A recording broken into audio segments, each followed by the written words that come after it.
You're listening to another episode of the Fredericksburg Strong podcast. This is a local forum to inform and entertain our community, discuss local news, promote small businesses, and celebrate our hometown heroes with a little dose of humor to keep you entertained. Our mission is simple: to keep Fredericksburg strong. Today's podcast is powered by Pohanka Nissan and Pohanka Hyundai of Fredericksburg. And now, here's your host, Tim Pohanka.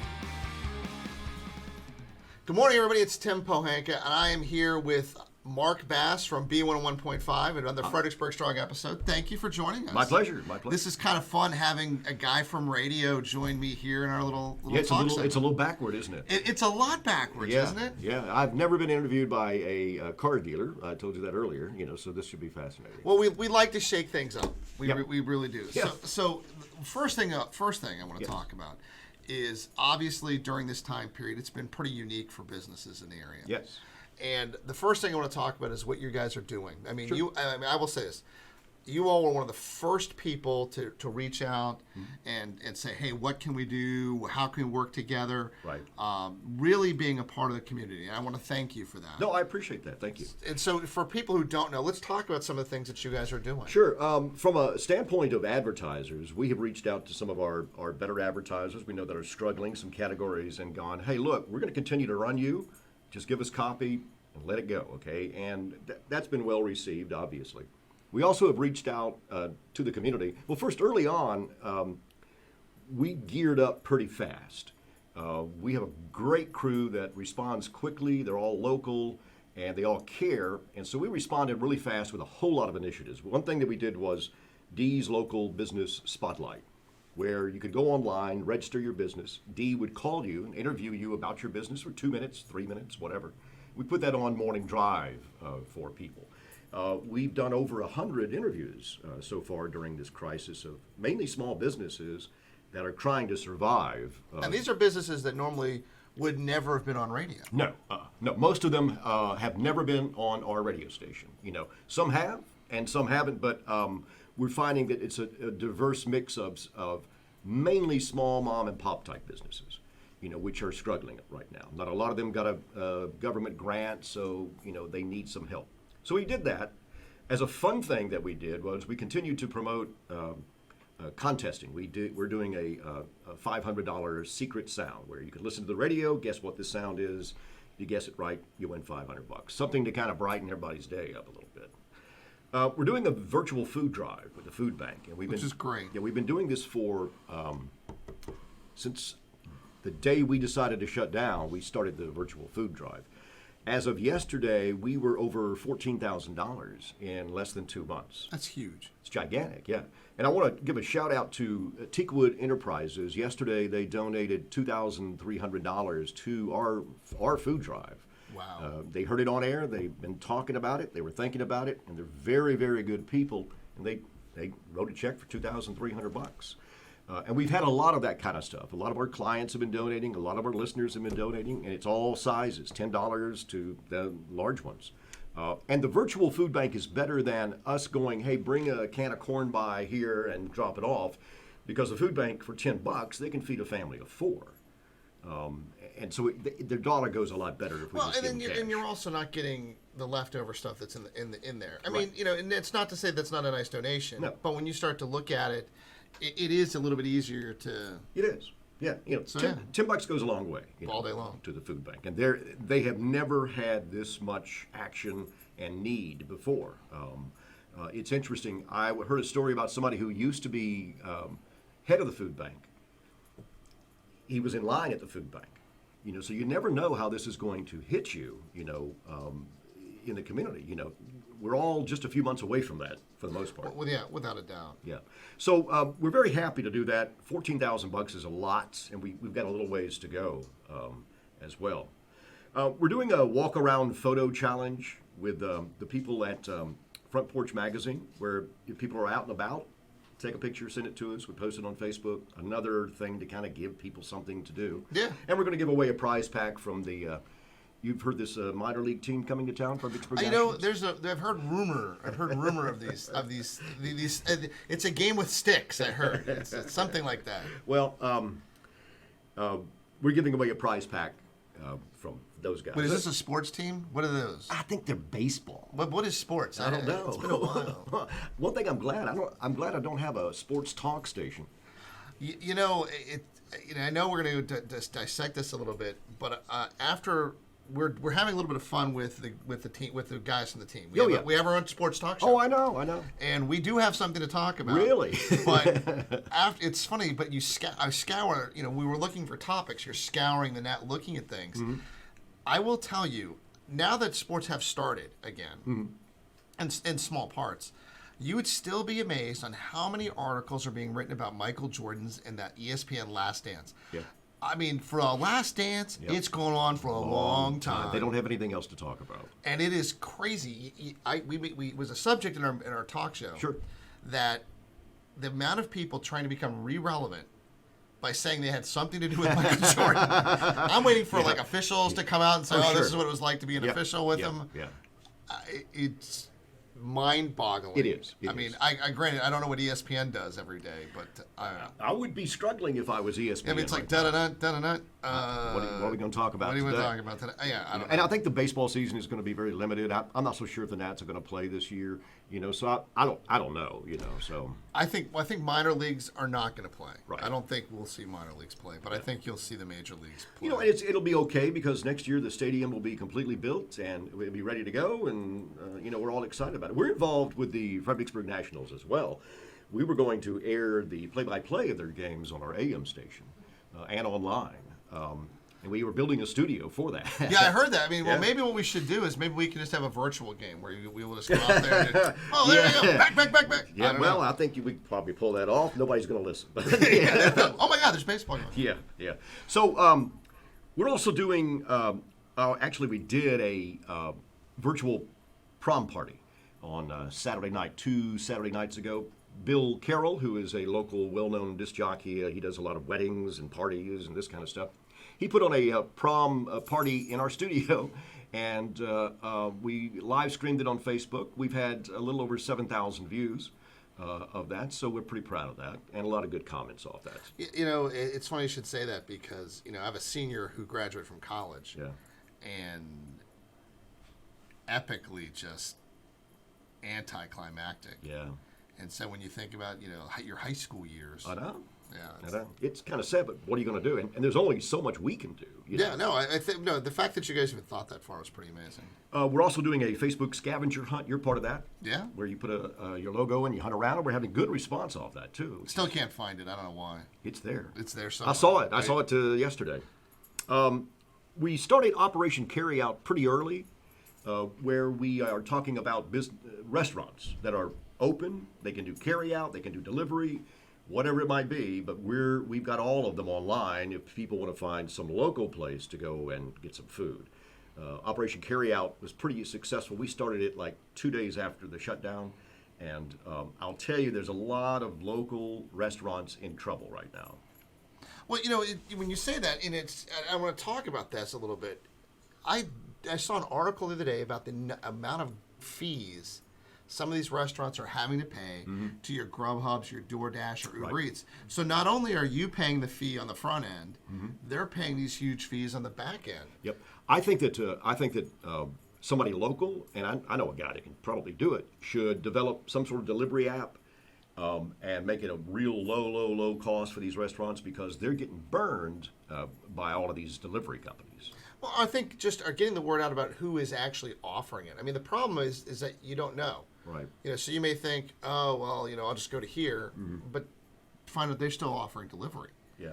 And, you know, that I think is a huge opportunity for some of these small restaurants. I think so, but I think also it's going to have to come to an end because the profit margin is very small and all that stuff. You know, if I'm buying a hamburger for $8 and some fries, you know, and you got to pay somebody to deliver that to me, you know, that's cutting into that hamburger. And most restaurants are very small margins anyway. They're not even 5%, I think. You know, so it is tough for them, you know, and I feel for them, and we're trying to do everything we can to let people know that, hey, some places are open, and they'll take care of you. We're delivering masks to Colonial Tavern today, because they requested it, and we're talking about them on the air because they need help. And this goes for dozens of other restaurants. It's not one. It's all. I mean, it's everybody. People need to. Everyone I think does understand that their business is in need, and these restaurants. But I think the understanding of what the impact is going to be after this is over. Yeah. When it's over, what is going to be left or what's not going to be left? Right. And that's the true. I think that the marginal companies, the marginal businesses that have been struggling, I think they're going to go away a lot. I think there's a lot of them never going to come back, and that's sad, but I think that's the truth. And the sad, some of these were ones that were just ready to make a profit, or Yeah. just ready to make it. Oh, sure. They just needed that one little bit to get to where they needed to be. Right. Hang on a second. Oh, we've got another guest. Yes. He was making too much noise at my feet. So this is Kingston. Okay. And he goes with me everywhere. He goes to work, and he's half poodle and half Yorkie. Okay. Yeah. And he's a pretty good boy most of the time. Looks like, yeah. Yeah. You can ask him anything. Yeah, I will. Who is the greatest baseball player of all time? That was an easy one. He goes, what? Roof? What? What? What? What? All right. So the restaurant thing was important to us as well. We've done other silly stuff. We have a color. We can download pictures of our jocks and color them for the kids as something to do. This kind of thing. So we've been selling masks too. As well, we've raised about $2,000 for Children's National Hospital by selling some of these. So what's interesting is we've been busier in the last 2 months than we were before because we've been pushing out all these initiatives, which has been tiring for the staff because most of them are at home. The entire sales department has been staying home. All but the jocks that are on the air, myself, Ted Schubel, our news director, and production director, that's it. That's all that comes in the building now. And we check everybody's temperature every day. What else are we doing? Oh, we've had the place fogged once. We're going to get it fogged again 2 more times. So we're being very careful about all of this, as you have to be, I think. But it's affected our business too. We're off about 40%. That's a lot. It is. March was okay. April, pretty bad. May, okay. We're having them. They're coming back. Everybody's coming back a little bit in May, and at June looks like it's going to be okay. So it's just hard to get restarted. That's the that. And I think a lot of people are going to have that. That thing that's going to happen to them. When people think of radio, though, I mean, we're all, of course, going to go back to WKRP. What's the one memory that we all have is what's going on there. Yeah, well, that and the receptionist at WKRP. Yeah, Lonnie Anderson definitely sticks out in some a young man's thought process as he's growing up. But is that what radio is like? Is that truly what radio is like, or was that radio was like back then? Way back. There is a lot of similarity to real radio and that television show. Okay. Everything was exaggerated, including the receptionist, including Les Nessman, or what was his name? Yeah, Les Nessman. The sales manager. Herb Tarlick. It was Herb Tarlick. Herb, thank you. I'm sorry. I did some research before you came. Wow. I wanted you to know that. Oh God. Okay. I had to do some research. Yes, there was. Now they were consulted by a radio consultant, and originally that show came out. The station was a 50,000 watt radio station, and blah, blah, blah. And the consultant said, look, back in the day, if you were a 50,000 watt AM station, you're going to be making a lot of money. And they were always, pretending to be poor and this kind of stuff. So they dropped the power down to 5,000 watts. That's a little bit of stuff that people don't know about. So if you're in radio, you know what that means. Yeah. But if you're not, you're like, oh, whatever, it's what it is. Yeah, but it was a lot of similarities. What was the jock's name? Oh, which one? I mean, there was... The one at night. Oh, that was Venus Flytrap. Venus Flytrap. I've met guys like that. Okay. That will go in at night. They'll turn the lights down. They'll get everything set up a certain way, and they'll be that person. But how many of your radio personalities? Obviously, their names are not Dr. Johnny Fever or Venus Flytrap. Right. I mean, that's not their real name. Right. It's like they're acting, and it takes on some personality. Sure does. So how often does that really happen? So you're saying they have to be character DJs, they have to embrace that. Yeah, it doesn't happen often. The extraordinary announcers who get a lot of attention are few and far between. The ones that work at it, and B101.5 is not an outrageous radio station. We're a family radio station, so there's some things that we just won't do. Now, I've had outrageous radio stations. I've had crazy guys on the air that would do anything. I've been fined by the FCC for indecent stuff on my radio station.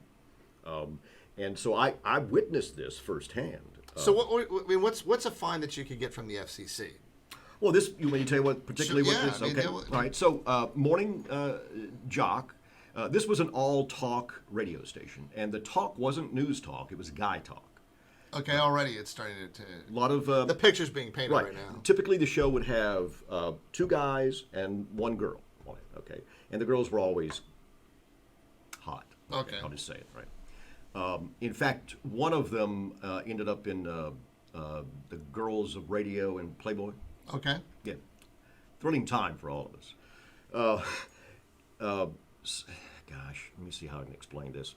Okay, so he had a little contest that he did, or a little bit that he did. And early in the morning, if you were a couple and you decided to get, then you could call the radio station and set the phone down, and he would periodically go back to it just to listen to see what was going on. And so that was his... Yeah. So pretty much almost like a Howard Stern type moment. Very close to that, yeah. Where In fact, the entire radio station was like that. It was one crazy after another. Midday show was called The Love Doctors. They were highest rated in West Palm Beach, Florida. Big numbers. Filthy, dirtiest thing I've ever heard in my life. We had one show that was a little more sports-oriented than the other. We had a night show. This is kind of funny. We had a nighttime show where they did a segment every night, Getting Clean with Irene. And Irene was his caller, and she would fill her bathtub up and talk to them on the phone about it, and then go in the bath and continue to talk to them about it. And okay, so that was her shtick, or her deal. Yeah, so, yeah, there's some... And we did promotional stuff, which was pretty outrageous. So that's what caused your fine, though. Yeah, that was the one that was cited for the fine. Now, the FCC at that particular time was cracking down on a lot, so the company I was with, Clear Channel, had gotten a $650,000 fine in Tampa, Florida, for a guy named Bubba the Love Sponge. Yeah, that one actually. Yep, and then they started cracking down, and they took Howard Stern off of every station that was on a Clear Channel radio station. Yeah, he was up here. Yeah, he was in D.C. He was in D.C. and he actually lived here. Oh, right. Oh, yeah, he was. That. Oh, yeah. He was up here. He and a guy named the Grease Man. Oh yeah, I know the Grease Man. And it was almost like their little back and forth. Yeah. And the Grease Man, his big claim to fame was Jacksonville, Florida. He was gigantic there on an AM station, of all things. In Jacksonville, Florida, the Grease Man never revealed what he looked like, never came out in public. All you thought he was a 300-pound former truck driver that landed a job on the radio. Okay, and he stayed in character the entire time until he left. But he was monstrously huge, giant. Then he came to D.C. and screwed up. Well, I mean, yeah. Well, Air Florida happened, and that was the end of that. Yeah. So when you think about all these things that happen, you've been with these crazy people, and that happens. We've had crazy people in the car business. Sure. I couldn't even remember the stories I could tell you. I've met a lot of crazy car dealers. Which, yeah, I mean, there's a few still in it, but back in the day, it was just, oh my God. Yeah. So you've had these personalities in radio, and you've been around them, and you see the ratings that they can get. Sure. Does it? When you look at what's going on today with a Howard Stern or some of these other ones, does it tell you that anything's really changed? Yeah. Things have changed quite a bit. Most radio stations now are owned by, most big radio stations are owned by a big corporate giant, right? They are not willing to take risks. And that's why you don't see another Howard Stern coming up. That's why you don't see, some of these personalities being developed and sent nationwide, because they're scared. They don't want to lose their license. And that has everything to do with it. Isn't it funny that on TV now you can see every train wreck that you want to see, and that's perfectly fine. Right. But on radio, you're not seeing that. No.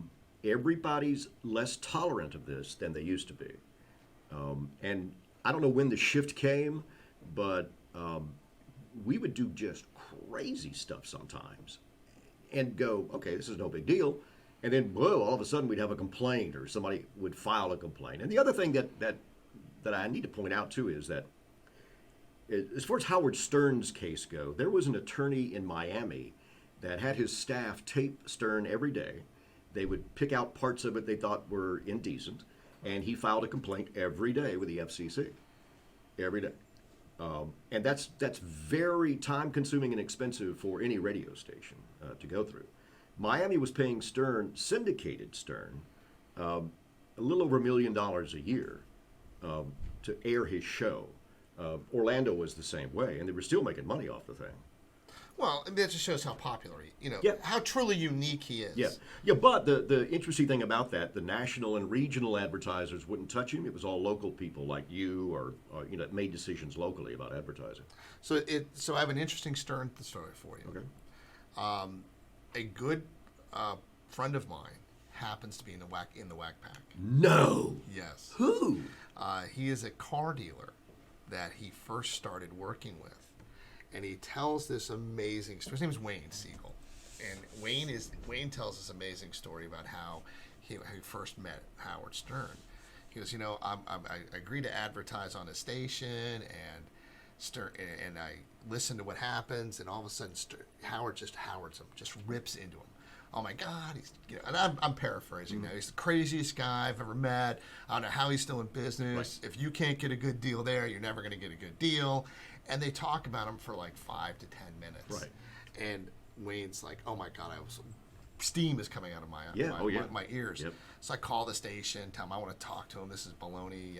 Again, I'm paraphrasing this. Sure. And Stern calls him on the phone. He goes, hey, what's going on? And he goes, I'm mad. And now Howard is in the other side of Howard, right, which is the business side of Howard. And he's like, listen, I don't know what you're upset about. We made a bid about you.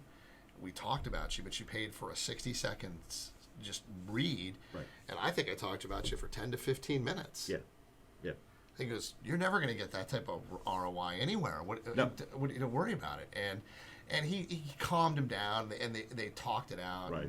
And they just developed a lifelong friendship from there. And now, he advertises once in a while-ish with them. Yeah. But he goes, every time Howard mentions my name, my internet crashes. Yeah. It just amazing, isn't it? That goes through it. But he tells great stories about just how much of a nice guy Howard Stern truly is. Yeah, that's just all the character he plays on air. Yeah, and it's done it incredibly well. But when you say that, he's remarkable. He signed that deal with Sirius and made about $500 million off of it because he got stock, and they're paying him $90 million a year now, and he has a staff of about 57 people working on that one show. And you can tell it's very good. It's great. He truly has lived up to what he has built himself is. He's the best in the country. He's the king of all media. Absolutely. If anyone would want to disagree with me, I would argue with him. Go ahead. He's bigger than Rush. He's bigger than anybody else. And he's done it being true to himself. Yeah. Oh yeah. Yeah. And you can be offended by what he says. If you are, wait 5 minutes. He's going to offend somebody else, and you'll feel fine. Yeah. Yeah. No, and think about where he's gone to. He's gone books, movies, television, everything. I put him up there as probably one of the best interviewers of all time. I believe that too. And his skills of interviewing have grown over the years. As he's gotten a little older, he's gotten a lot better at that. Oh yeah. And I think his team does a tremendous amount of research for him. Oh yeah. Clearly he does, but he just is. You can tell he gets stuff out of interviews that nobody expected to talk about. Yeah, he spoke to Clinton for like an hour and a half, which was a pretty big interview, for him. Hillary. I admire what he's done. He's done something that nobody else has ever been able to accomplish in radio. There's been a few guys that have been syndicated, but his syndication was huge around the country. And when he was on terrestrial radio, he was number one in every market he was at. And think about how much faith he had in himself. Oh yeah. And faith he had in his product, and faith he had in his followers to go, peace out. Yeah, I know. That was a big deal, him getting off of terrestrial radio. Huge. Yeah, and CBS really stumbled when he left. They put what was the guy they put on? This it's some rock act lead singer, and it was just absolutely. Was that when Twisted was? No, with it wasn't Twisted Sister. It was on him. Yeah. Doesn't really matter. The fact that you can't remember shows just how much it crashed and burned. Right. It was the most horrible thing you've ever heard. He was trying to be stern, and you can't be stern. Correct. Right. If you're not him, don't try to be him. Right. And it was just a complete, utter disaster. And so they ended up changing formats on some of the radio stations he was on because they couldn't figure it out. You know? Yeah. So you mentioned format changes, and we're still talking about radio. Sure. How many? How is that? What goes in that thought process? I mean, if someone says, does the owner of the store come in or the station one day come in and go, "I'm sick and tired of listening to rock and roll. I want to listen to country." No, that probably happened a lot in the past, but so I've done a tremendous number of format changes. I'll give you some of the thought process and all of that. I took over a group of radio stations in Tuscaloosa, Alabama. The company I was with bought 3 different owners. Okay, and my job was to put it all together and run it as one unit, right? So everybody hated each other, number one, to begin with. So I had a big country station, I had a big top 40 station, I had an itty-bitty country station, and I had an AM station. So I'm going, that itty-bitty country station is never going to make it. I'm in a college town. Duh, I'm going to put a rock format on. Okay. So we did. It was very successful in the whole bit. Sometimes when you go into a market and kind of scan the market and go, okay, what's not here and what is here? When I went down to Florida, I took over a group of radio stations. There were 7 stations. They were doing about $4 million a year in business and cash flowing about $400,000. When I left, they were doing about $10.5 million in business, and we were cash flowing about $4.5 million. Now, to do that, we had to go in and blow it up. I mean, literally blow it up. I had a country station. It wasn't doing very well. I wanted that position in the market. So I went across town to the country station that was doing well. I hired their program director, and I hired their afternoon guy. Okay, crushed them. They changed formats after a while. So I got to be the big dog country station. Then I had this messed up kind of station that wasn't doing anything particular, so I turned it, I'm in South Florida, I turned it to oldies, okay, that was such an obvious thing to do, right? I had this male-oriented talk station that had a couple of shows on it, and then he played rock music, so I killed the music, and I put talk on all of it, and it went pretty big. You know, so sometimes it's just your gut, and then sometimes we do research. There's companies that'll go out and do a format search for you. In other words, let's go into Fredericksburg and see what we can put on the air that nobody else is that will be popular. And we've done that. I've done that before as well. Although, if you go into town and go, okay, there's no this station, okay, there's an opportunity for me. There's no that station, there's an opportunity for me. Or if I think that station over there is weak, then I'll go attack them. Mm-hmm. You know, and the attacking means, you know, billboards, cash giveaways, you know, jocks out and about. I had 4 vehicles for that country station. You know, I had a big panel. And how long ago was that? I got there in '99. Okay, so it's I'll come back to that because it's important on that. But yeah, so so these format changes, it's hard. Yeah, it is. So and most of that is kind of done. Everybody's found their niche, kind of. This market is open, wide open for a couple of formats that's not serving anybody.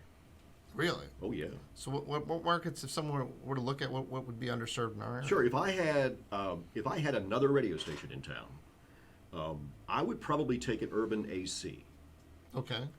There's nothing serving the older African American community in this market. There's no way to. Is there? You tell me. No, I mean, you know, if I understand my radio stations well, the second most popular station in this town is WHUR.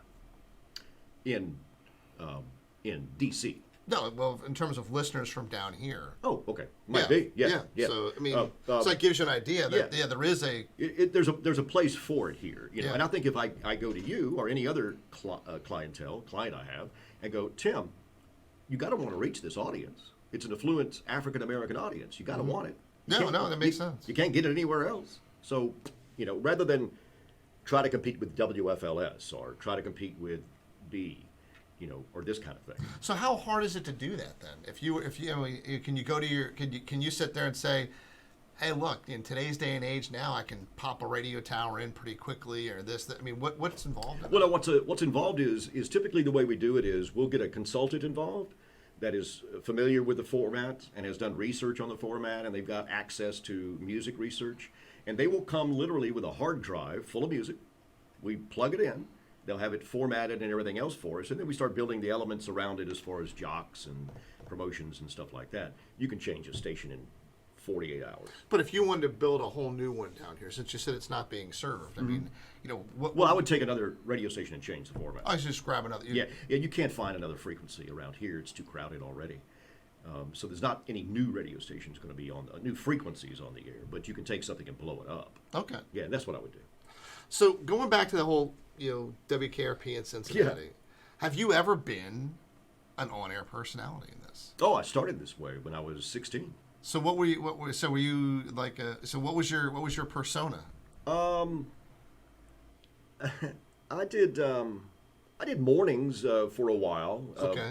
In a couple of markets, and I also sold advertising at the same time. So when Dee's not having a good day, you can go, look, I know what's going on. I've done this before. Not a chance. I have no idea what you're talking about. Not It's a easy. chance. I don't want to do that. No, no. I'm so out of touch with that right now. I couldn't do it. Probably go in there, look at the port, and go, what is this? What is this? What is this space shuttle you have? Yeah, no, I did. Had a fairly popular morning show. We weren't that outrageous, but we did some fun stuff too. Okay. So yeah. So one instance, I'll tell you something stupid. Okay. That we did. So this particular town I was in, they were tearing up all the roads in town. They were, doing a lot of construction. And so I had this news girl, so I got on the air with her, and I said, "Have you heard?" She goes, "No." I said, "I've been getting calls about this all morning." She goes, "What are you talking about?" I said, "They said they found a vein of gold over here on whatever street, and they've had to stop construction. I don't know what's going on." And then I started taking calls, and they go, "Really?" I said, "That's what I've heard. I don't know." So you have everyone out there panning for gold. Okay, so here's the funny part about it. The local television station went out that afternoon, interviewed somebody out there and go, "Have you seen any gold out here?" "No, ma'am, we ain't seen no gold out here." And I went, "Oh, this is perfect." Okay. My gosh. This is absolutely perfect. Okay, so we had fun stuff like that. We did a lot. We developed I did an on-air character called, this is so stupid. I did an on-air character called the Birthday Monster. Okay, and the Birthday Monster would stomp into the control room, tell a stupid joke, do an abbreviated, horrible version of Happy Birthday, and then stomp out of the control room. And he was beloved in town. Now, we ended up getting a costumed character that we could take out because everybody, wanted to see the monster. Well, yeah, and so we had this bizarre-looking, thing that we would take out. So, one more thing I did. This was really stupid. Remember, now I was in my early 20s. Okay? Now you keep saying these were stupid, but they were working. So yeah. So I kept on doing them, right? Yeah. So, one New Year's Eve, we wanted to do a program about drinking and driving. Okay, and so we did a program called One Drink Too Many, where at 3 o'clock in the afternoon, I got into a control room. We had a state trooper, and we had a nurse, and somebody else. There was a jock in there. And they started feeding me Calverts or something like that, about 2 ounces every 15 minutes. Okay, and so as they went around, they were talking about, hey, don't drink and drive. They play some music, don't drink and drive. They would check my breathalyzer every once in a while, and then marks at a 0.5 or whatever it might be. And then they would start having me read stuff on air, and it was and I started getting a little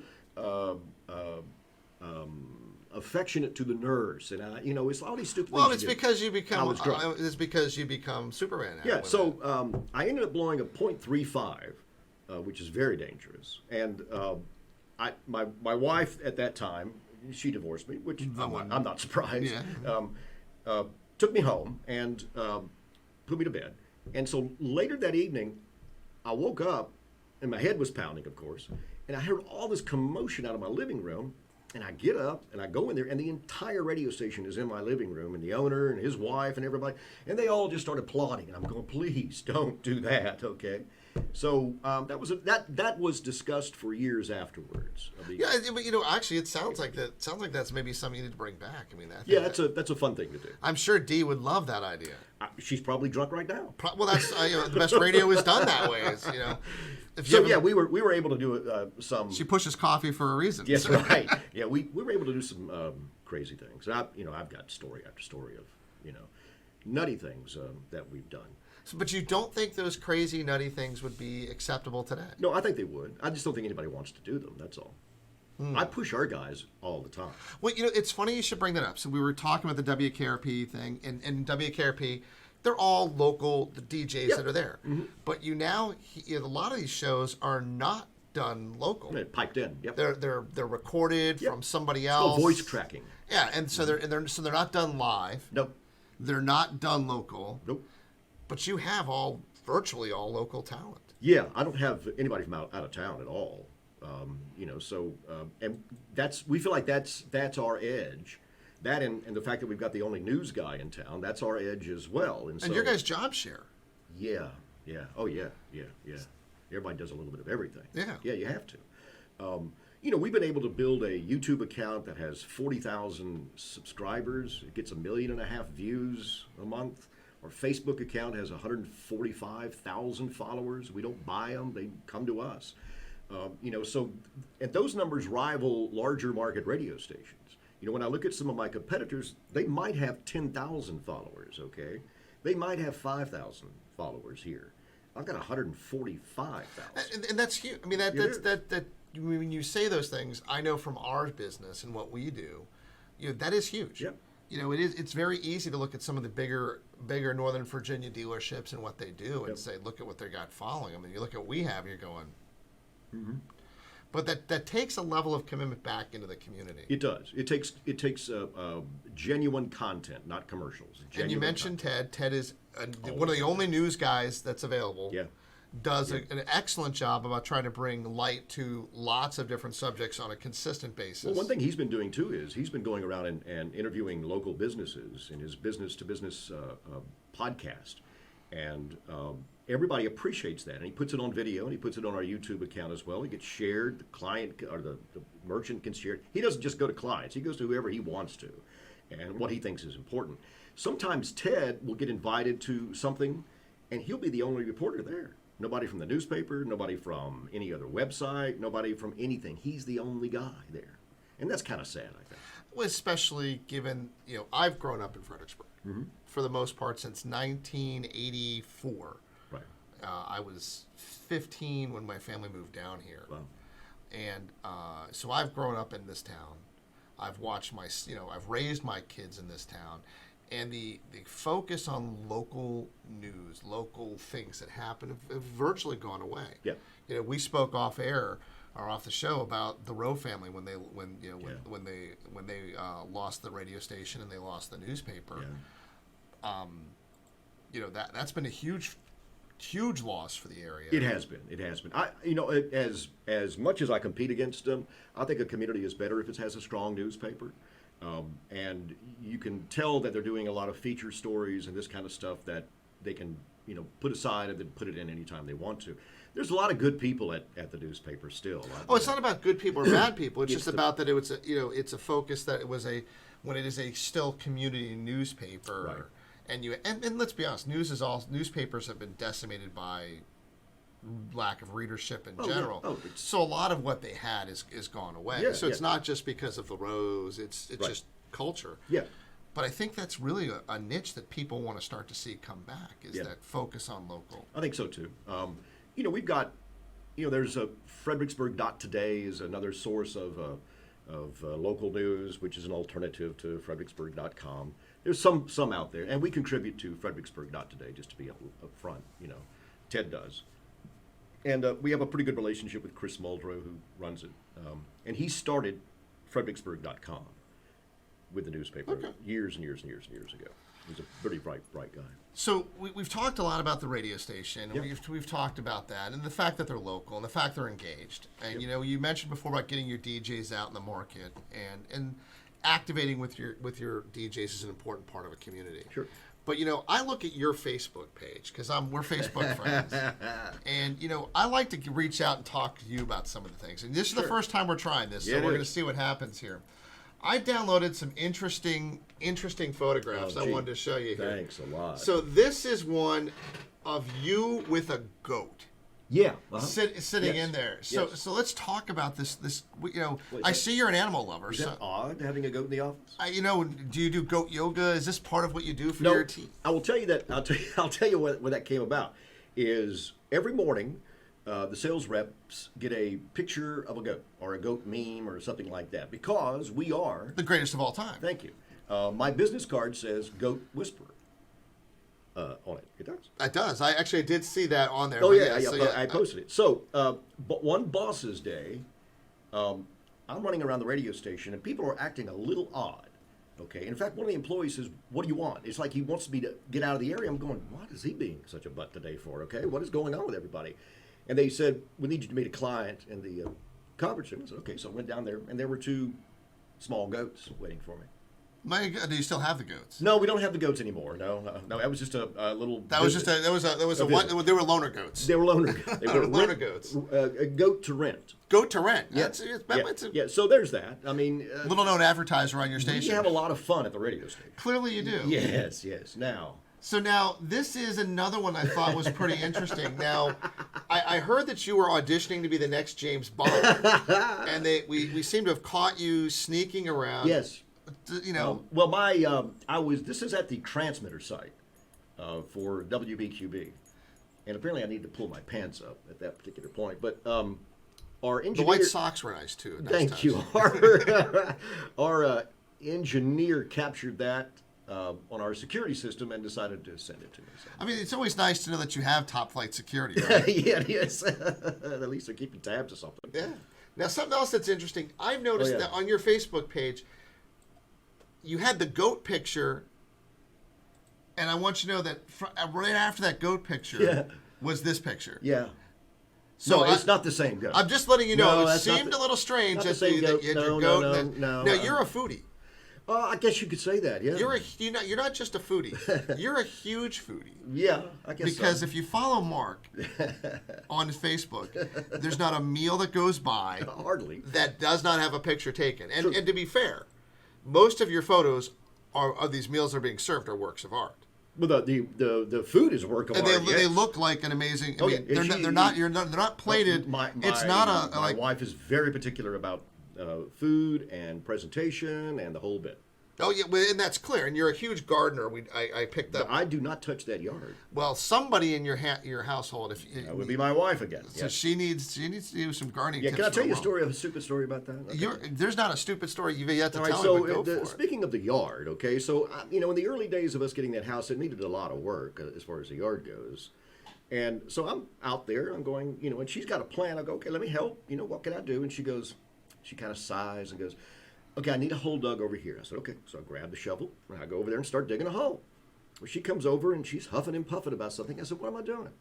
She goes, am I digging the hole wrong? Is that what you're saying? She goes, yes, let me show you. And I'm going, how can you wrongly dig a hole? I don't understand that, okay? And so at that point, I said, I'm here to support you, baby. I'll be inside. Thank you. Okay, yeah. So I'm not allowed to do much. So I'm with you on that. Thank you. Because my ex-wife wanted to do some gardening, and she wanted me to help. And she goes, I want you to go out and pick the weeds in the yard. Mm-hmm. I mean, in this part of the garden. Right. Okay. So I went out there, and to me, if it's green and you wanted it weeded, it needs to leave. I agree with you. Well, it turns out that I weeded everything. I did the same thing. And it appears that in that garden, there were things that weren't weeds. I ran into that too. And so after that, I was asked never to garden again. Now, I don't know how the divorce happened immediately after that, but I think that may have something to do with the fact that... She's planted over 100 rose bushes, about 45 azalea bushes. I mean, she's just got the thing rocking now. It's beautiful. Well, I mean, it's clear that you have a beautiful wife, a beautiful family. Thank you. And we talked a little bit. You notice there's not a lot of pictures of her on Facebook? There was a few pictures of her on Facebook. I wish we had a chance to pull more of them down. I would have done that. But she doesn't like her picture being taken. And she doesn't like being on social media. But do you think that maybe it's, if you're in the picture, maybe she thinks that it's going to, Oh, yeah, absolutely. Yeah. Gray hair. Yeah, I did really good. She's going to sit there and start to go, oh, my God, it's going to look like I've just dated an older guy just because. That's what it is, I'm sure. I mean, I'm kind of with her on that one. But, but the other part that's important about that is it is about family. Yep. And you have a wonderful family. Thank you. And you go through so much in this area. Yeah. And you've done something that's pretty unique. I joke with you all the time about how that chair that you have at that station at one time, we had to put a seatbelt on it because people weren't staying there. I'm the 7th manager. But you've been there now for 7 years. 7 years, yeah. and that's a pretty long time. Oh yeah. I'll be here. This is my last stop, I hope. But it's important to talk about how a station starts to develop based around its leadership. Yeah. Back in the day, you first got here, because you were going to take over for John Moen. Yeah. Who at WFLS was here for a long period of time. Exactly. Thought I'd sit there for 20 years. But you start to look at how ownership groups and managers fit together, and they don't always fit together. No, not at all. No. And I know that from in our business. I can hire the greatest manager in the world, but we may not click, and it's just not going to work. In the early days of Clear Channel, they were very entrepreneurial oriented. They would let the managers run it. You make a budget, you run the budget, and we'll leave you alone. As when they sold, and as the investment banking companies took over, that all stopped. You weren't given any autonomy. You were basically told what to do, and that didn't sit well with me. And everybody noticed that, even though I had been in 3 markets for them, and all of them were turnaround markets, and I had done a turnaround in each of those markets. I still got blown out. Me and a bunch of other guys. But that happens. I mean, look, it's happened with us, and in our group when things just don't work out. Yep. But when you say that you've been with Clear Channel and some of these other companies, you're not reporting to that anymore. No. While your parent company isn't a parent company per se. No. The company consists of our owner, Gordon Gray, who lives in New York. He's at the Hamptons right now in his house, just chilling. He has nothing to do with the day-to-day operation of the radio stations. Very rarely talked to him. Seen him 2 times in 7 years. We have a guy named Alan Shaw, who is our president, and a guy named Steve Watts, who is our CFO. Alan Shaw is a legend in the radio business. He invented the rock radio format. Wow. He's the one. He was in charge of all the ABC FM stations. He was chief operating officer for Beasley Broadcasting, a big national company. He was part of a group that bought a radio station in Los Angeles that paid the highest price ever, $100 million for a radio station there. Wow. And he's just got a terrific track record. And he is the most mellow, easygoing guy I've run into. And I can work for him. I couldn't go back to work for the Clear Channels or the Cumuluses or the iHearts of the world. It just wouldn't work. Well, it's the corporate mentality. It's a different mentality. Yeah, completely. So you talk about the history of radio real quick, and I'm going to touch base on this. The only other piece of real radio research I could do was a little-known movie that came out years ago called Pirate Radio, talking about the rise of rock radio in Europe. Yep. Or in England. Yeah, it was radio. What do they call it? I forget the name now. But these guys were offshore. So, but that wasn't here. We didn't have that. We same didn't have type. any of that. No. So to think that in England, to play rock and roll music, these guys had to park themselves off the coast and broadcast on a boat. on a rickety, nasty looking boat. Oh yeah. It wasn't. It was just all done by bubble gum and wires and stuff. It was a horrible situation for them. But I'll tell you that my brother lived over in England during that time. He said, everybody listened to it. But just think about how strange that is, that we're importing the Beatles, we're importing, all of this rock and roll at that time period. Right. And it's not welcome in their own country. No, it's not. No. Like the biggest export that we... Well, the government owned all the radio stations, BBC. Yeah, now they've licensed them out, so that they do actually have, regular broadcasters now. But now, when you talk about pirates, in South Florida, we had a problem with with pirates. These guys would get a transmitter. We had a couple of instances where they had stolen transmitters from radio stations. They'll put an antenna up on their roof, and they'll crank it up in the evenings.